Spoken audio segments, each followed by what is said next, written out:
Hi everyone, this is Tolec for the Andromeda Galactic Council and Transformational Shift Radio. Today is Thursday, June 18th, 2020. We're coming to you today because I'm honored to have with me a very talented and gifted man, Brad Olsen. And Brad, his passion for writing goes far beyond his books, publishing business, or even the online content he produces. His books have reached a wide audience across the country and around the world and have won numerous awards. His work has been reviewed in top publications, and he continues to lecture nationwide on a variety of subjects. Brad's appeared on dozens of television and nationally syndicated radio shows over the course of 2 decades. He's an adventurer and explorer of many exceptional and out-of-the-ordinary topics. He's an award-winning author of 9 books, including his esoteric series, Modern Esoteric and Future Esoteric. An award-winning author, book publisher, and event producer, his keynote presentation and interviews have enlightened audiences at Contact in the Desert, UFO Mega Conference, the 5D events, and dozens of radio shows, including Coast to Coast, AM, Ground Zero, Fade to Black by Jimmy Church, and television shows, noted television shows, including Ancient Aliens, America Unearthed, Beyond Belief, and Mysteries of the Outdoors, and many others. Brad is also the founder and co-producer of How Weird Street Fair in the Soma neighborhood of San Francisco. This Chicago native's esoteric writing continues to reach a very wide audience, while he also continues breaking ground in alternative journalism, public illustration, speaking, and photography. Brad Olsen, that's a mouthful. Welcome. It's great to have you. Hey, Tolec, it's always a pleasure to speak with you. Thanks for having me on, and what a kind introduction you just made. Well, introductions are valuable because I think at minimum people ought to have some broad background of what you've done, what you've accomplished in your life.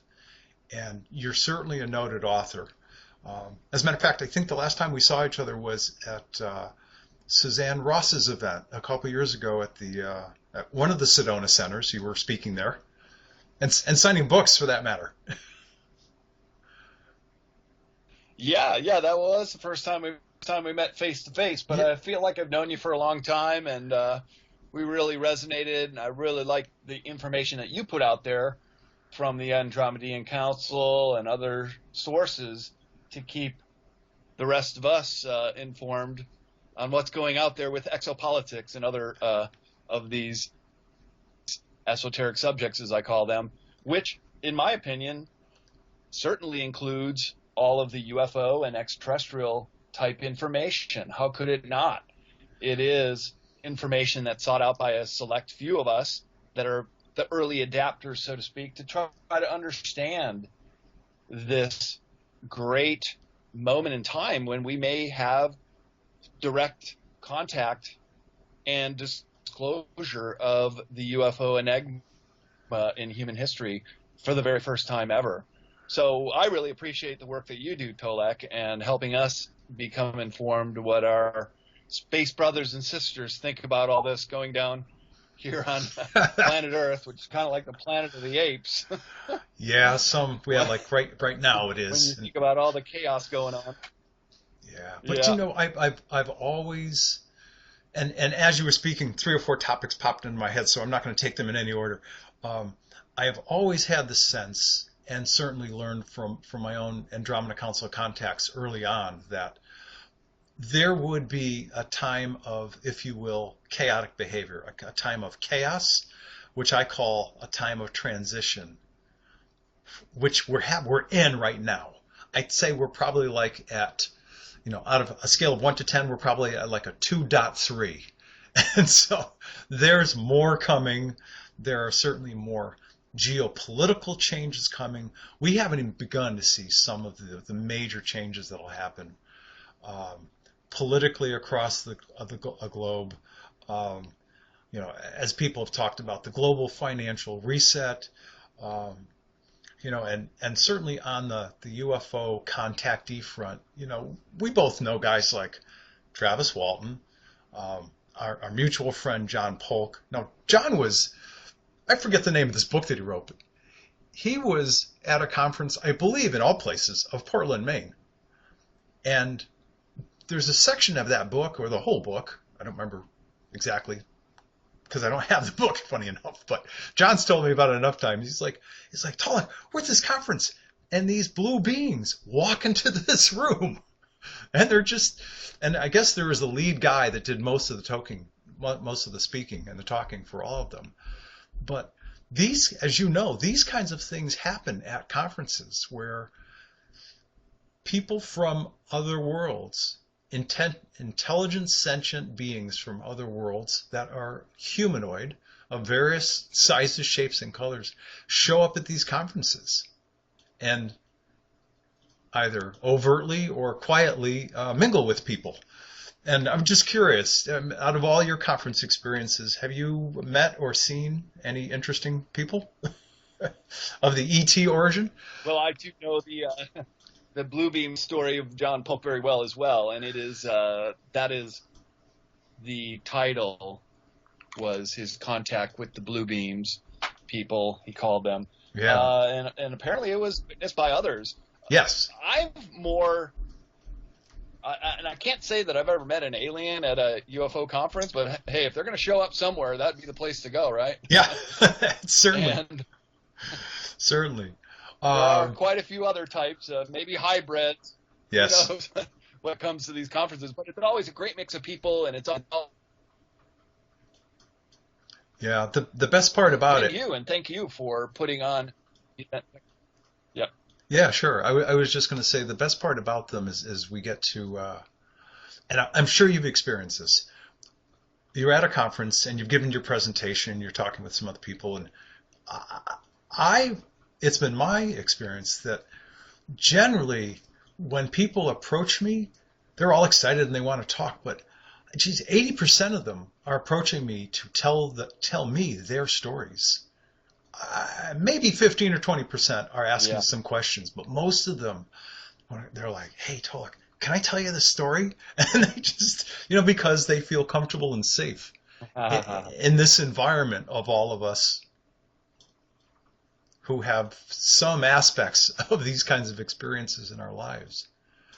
And I'm curious, with all of the esoteric writing that you've done and all the places that you've been, the places you've explored, there must have been some really interesting people that have come up to you at different conferences and said, hey, Brad, I'm really curious.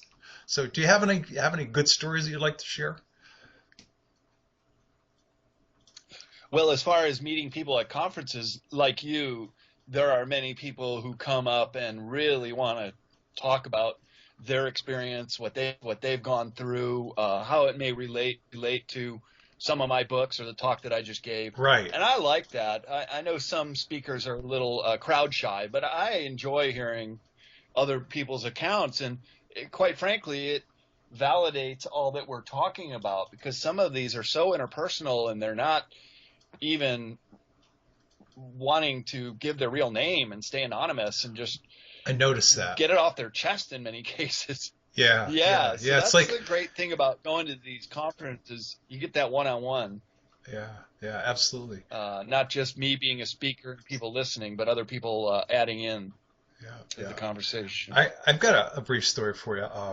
I was with, actually I was by myself, but Alex Collier was there, Michael Salla was there, Ted Marr was there, let's see, Laura Eisenhower. It was Rob Potter's 2015 conference out in Mount Shasta.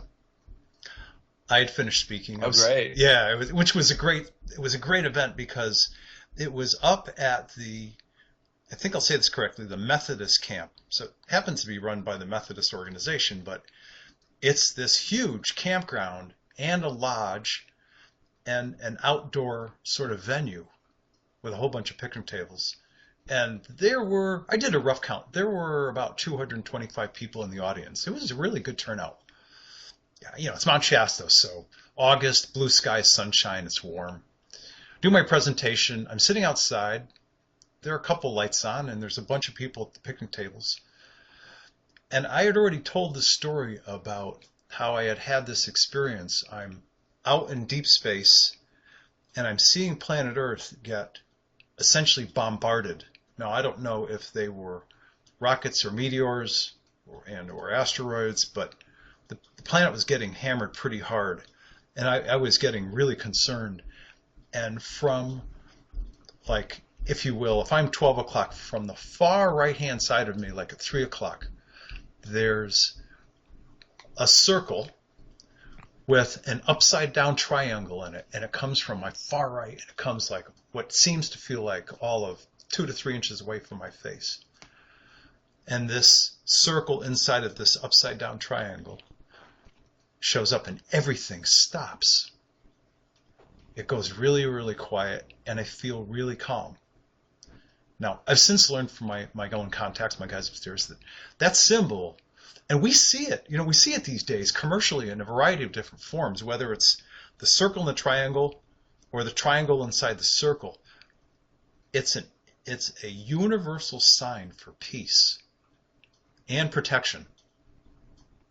So here's the reason for the story. So I'm sitting outside and I'm relaxing at the picnic table and by myself, and two or three people sit down, and 3 or 4 people sit down. Sooner or later, I've got like I've got 7 or 8 people kind of around me.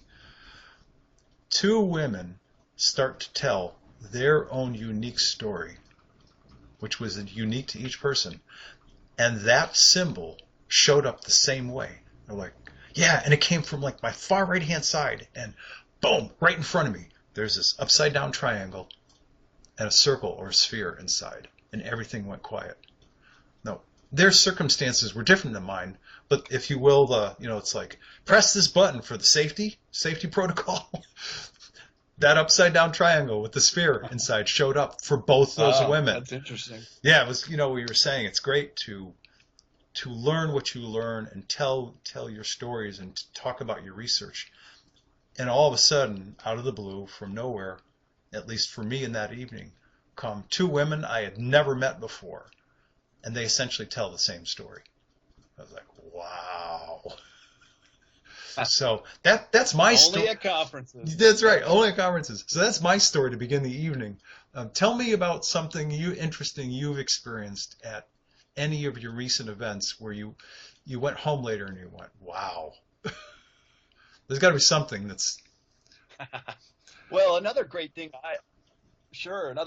aspect of conferences, and well, let's face it, the last half dozen or so that I was booked for this spring have all been canceled or postponed. Yeah. But the last one I spoke at was UFO MegaCon in Laughlin, Nevada, just in February, right before the whole shutdown. That's right. And Jordan Maxwell was there. I got to meet and hang out with Jay Widener and a couple other authors and respected speakers like Johnny Enoch I'd not met before.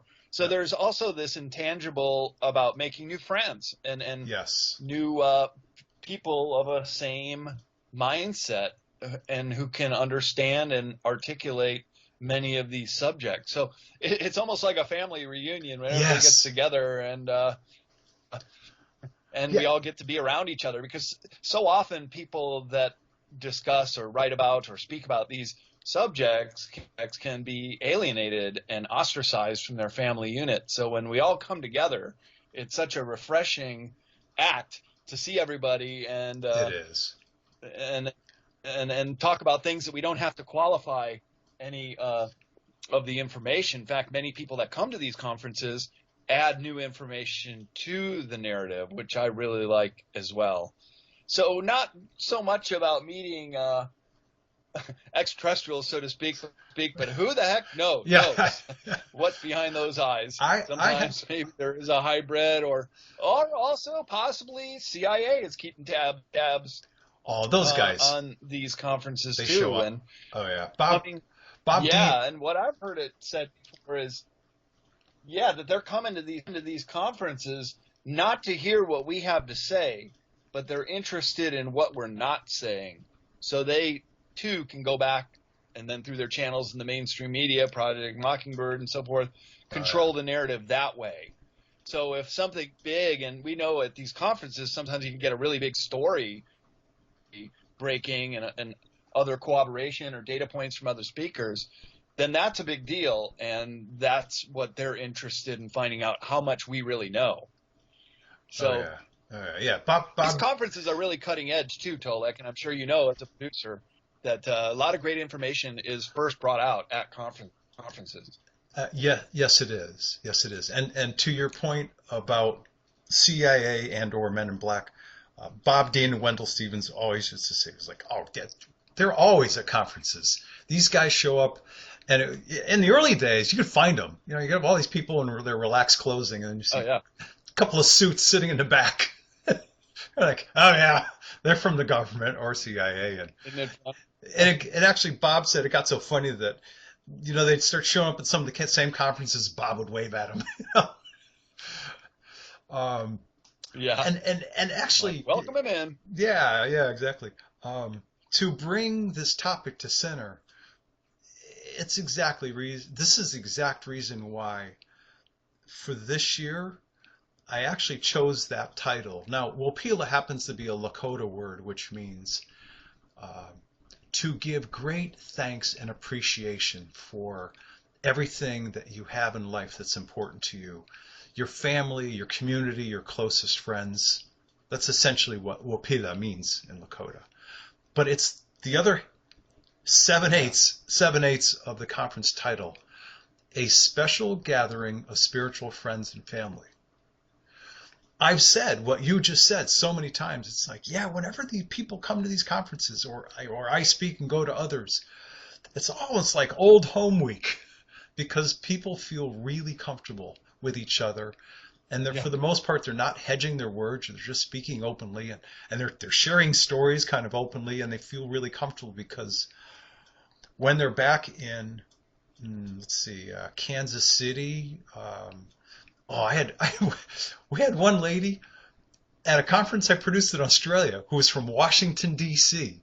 and she said, and she was working for the government at this time, and this is back in 2017. So I'm in Forster, Australia, producing a conference. And there was a nice turnout. It wasn't huge, but it was small enough that we could do a lot of what we're going to do at this upcoming conference, which is in the round, a lot of people sharing stories, openly telling, not just the speakers, but the speakers and the contactees. The attendees. So back to the story. This woman was from Washington, D.C., worked for our federal government at that time. And she said, I can't tell you how nice it is to be here in Australia. And I can sit in this room and speak openly. She's like, because you guys don't know who I am. And when I get back to Washington, D.C., I can't talk about this stuff. And she had some great stories. Yeah, and I think a lot of them come from out east. Yeah. Yeah, I mean, I met like Bob said, sometimes they're so obvious. And I was with John Polk, as a matter of fact, and he was just clinging on us the whole time, trying to prod us for information. What do you know about this, and what do you know about that? And sure enough, he was even admittedly from Maryland and was former intelligence officer. Oh, right, former, right. Coming to these conferences, so that's kind of fun. But, yeah. You know, they're pretty harmless. They're just there to hear what you want to say.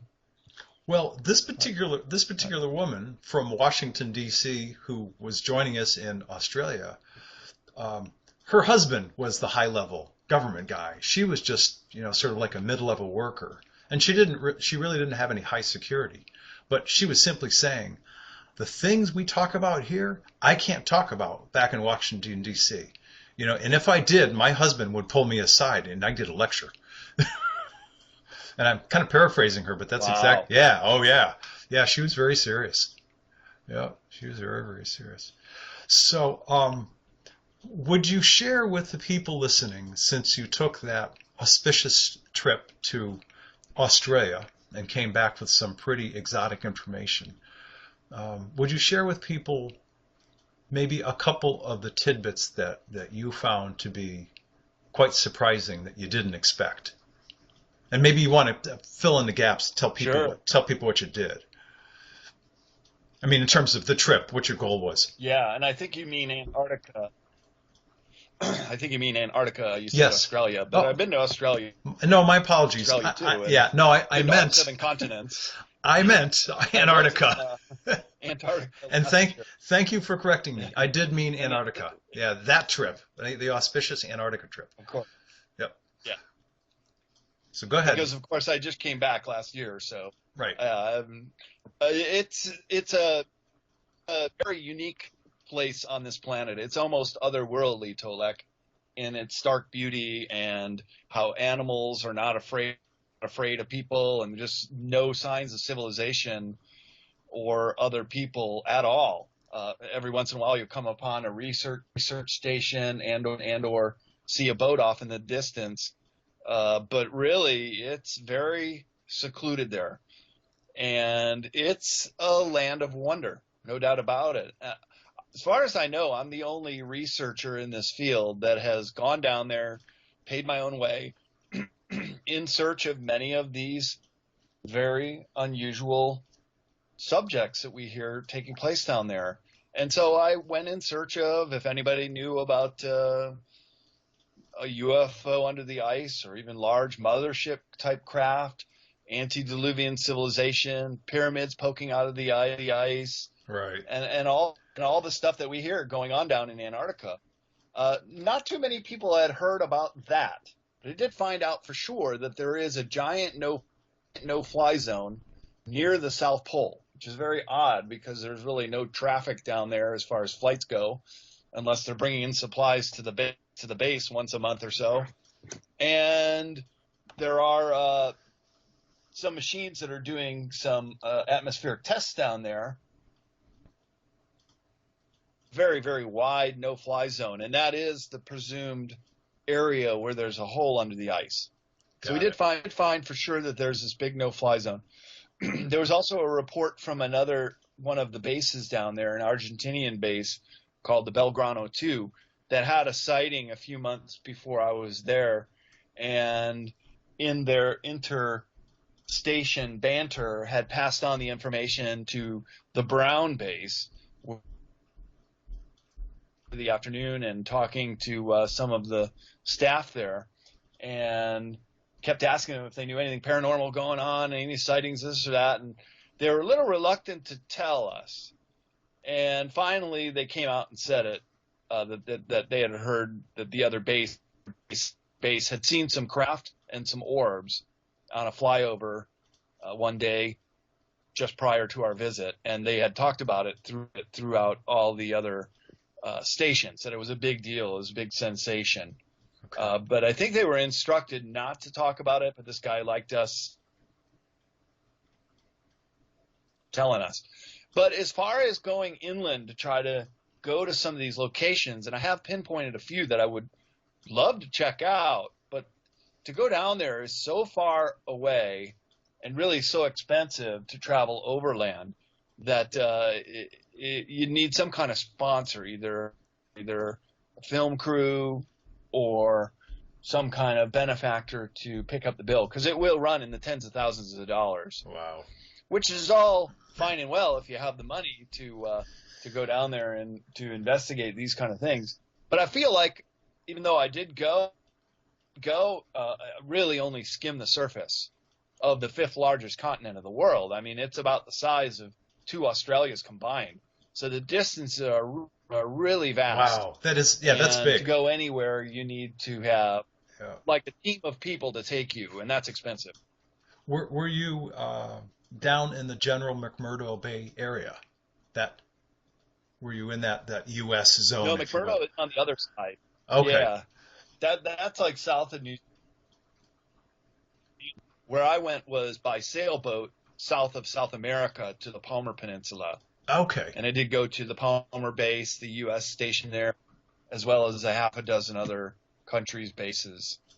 So it was great in that regard because we got a long period of time. Usually people on a cruise ship only get 5 or 6 full days in Antarctica, but we got a full 15 days in Antarctica. Wow. But it also took us a lot longer. It took 4 days to get down and 6 days to get back. Where on a cruise ship, it just takes 2 days either way because they're under motor, where we were under sail and occasionally under motor. But we caught a big storm on the way down too, and almost everybody got really violently seasick. Fortunately, there were a couple, our co-captain who did not. He was able to steer the boat through.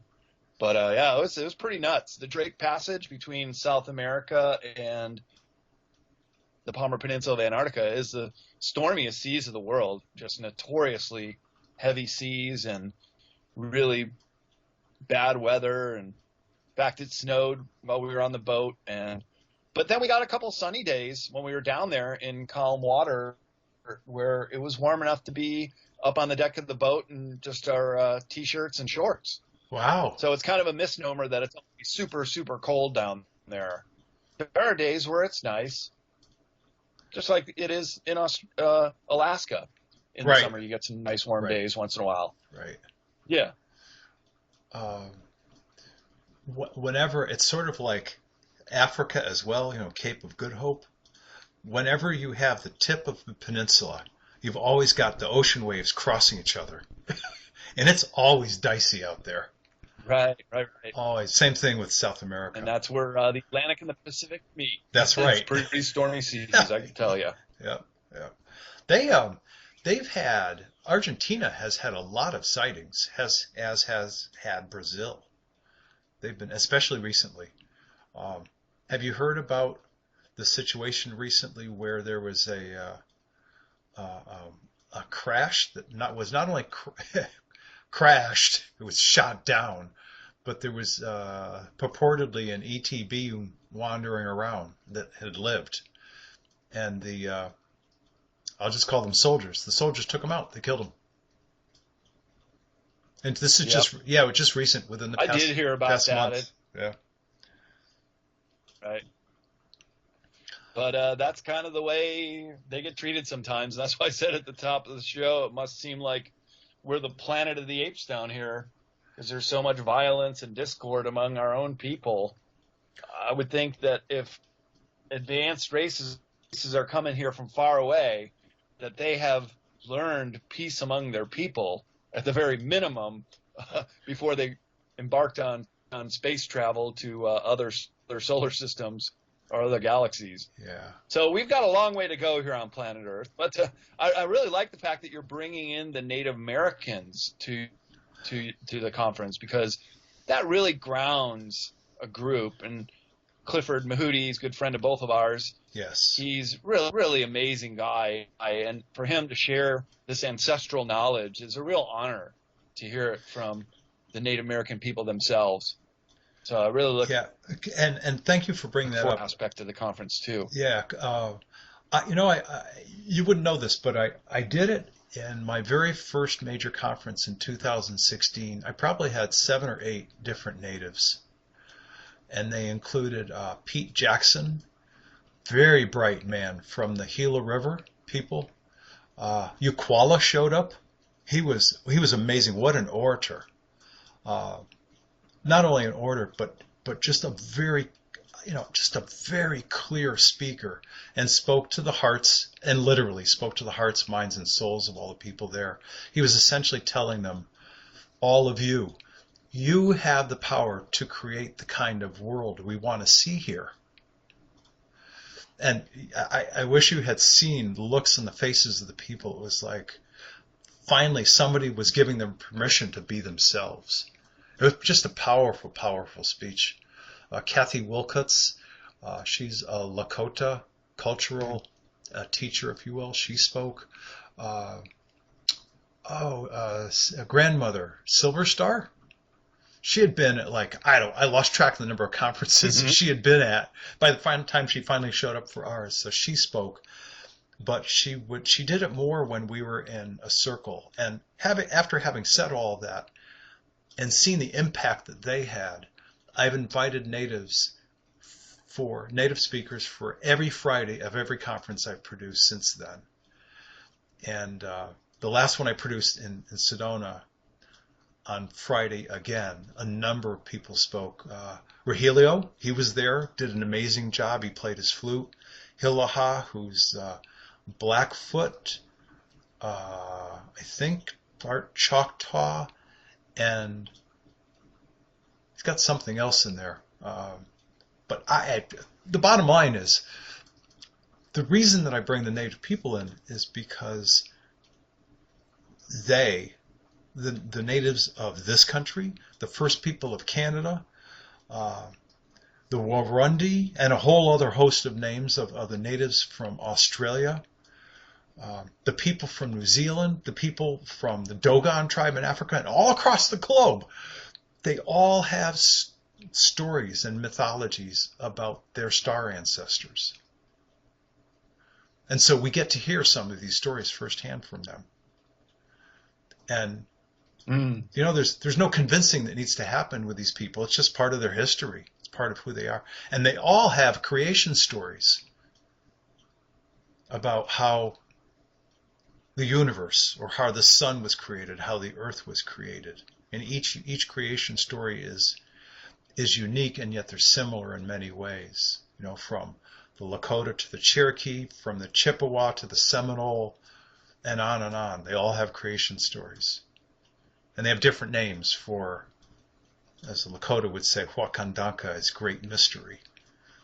And yet they also use another word called Tunkashila, which generally means grandfathers. It's like all the spirit guys up in the sky. So it's a very, very touching experience to hear them speak. And you're right, Clifford's great. He's really good at it. I don't know if you know this, but he was one of the guys he's one of the lead guys in 1980 when the government had introduced, there's a long name for it, but essentially CERCLA, RECRA, the Superfund Act, Clean Water, Clean Air.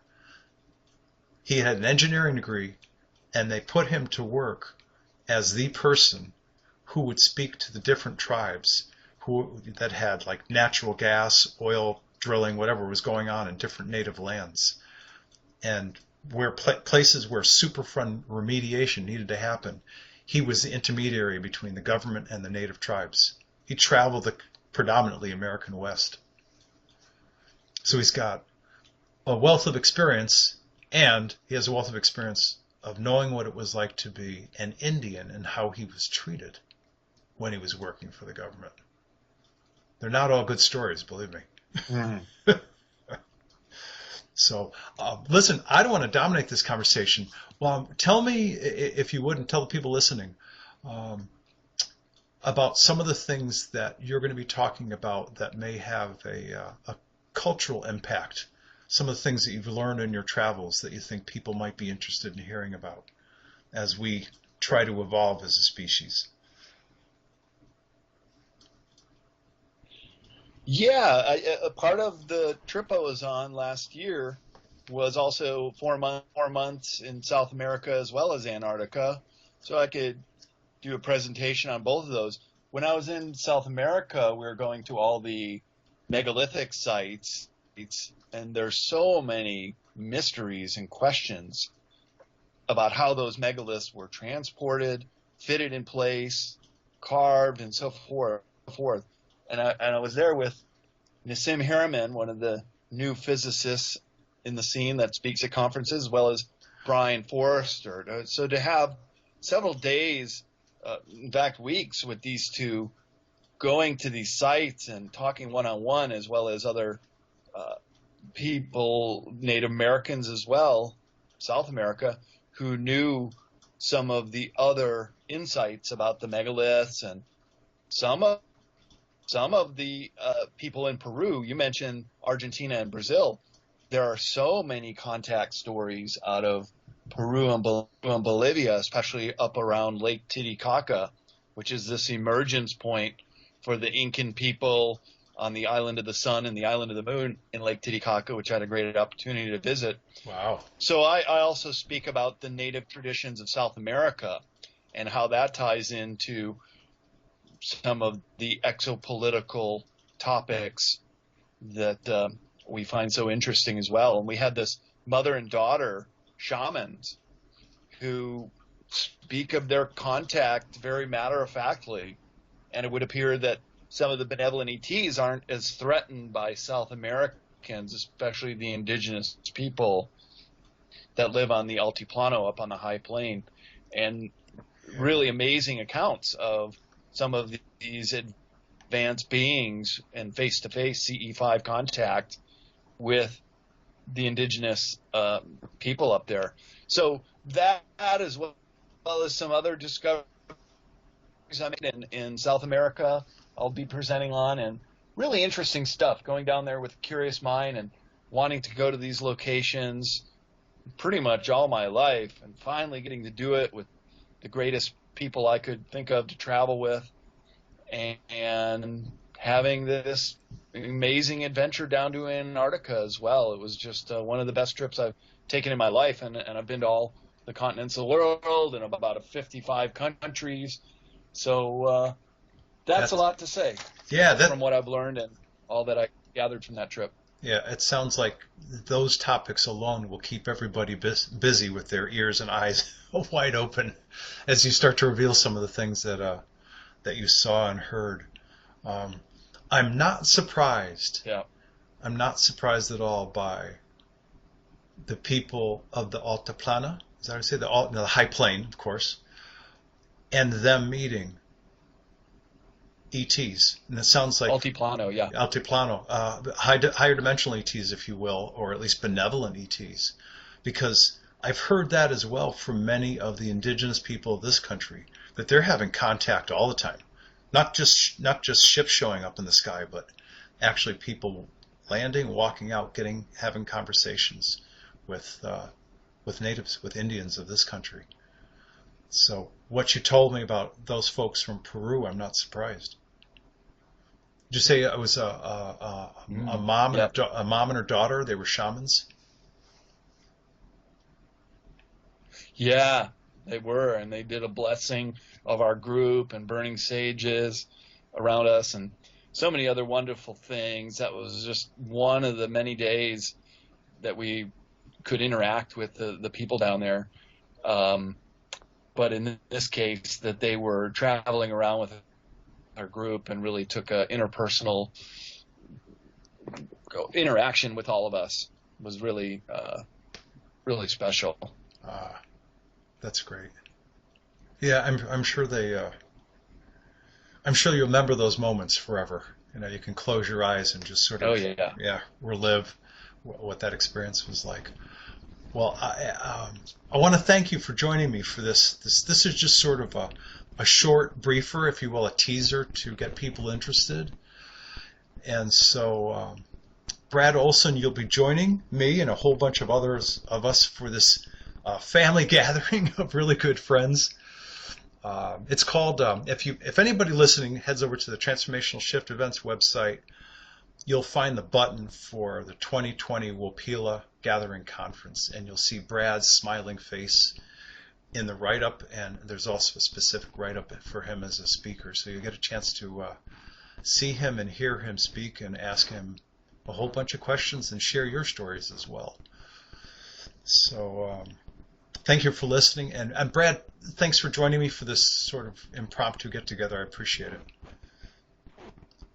Oh, no problem, Tolec, and I really looking forward to the conference in September and all that we spoke of that will manifest there, and seeing you again and sharing this experience of ours with other people that come out and the Native Americans. It's really, I've got a great feeling that this is going to be a great conference.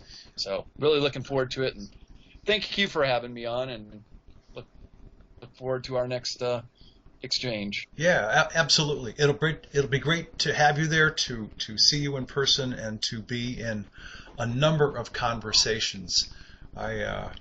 I think I'm going to delegate some of the management of the conference this time, so for once I can actually spend some time, because you've done this, you know what it's like. You show up, it's Friday morning or Friday afternoon, the conference starts, you blink twice, and it's Sunday night, and you go, what happened? Where did those 2 or 3 days or those 4 days go? It goes by so fast. Way, way too quick. Yeah, it really does. And you know you're having a great conference when they do go by that fast. So Yeah, that's true. yeah, good point. Good point. All right. Um, Brad Olsen, author of the Esoteric series of books. Thanks, buddy. Thanks for joining us. And I will see you soon in a couple of months. Sounds good, Tolec. All right. Nice talking to you. All right. Thanks again.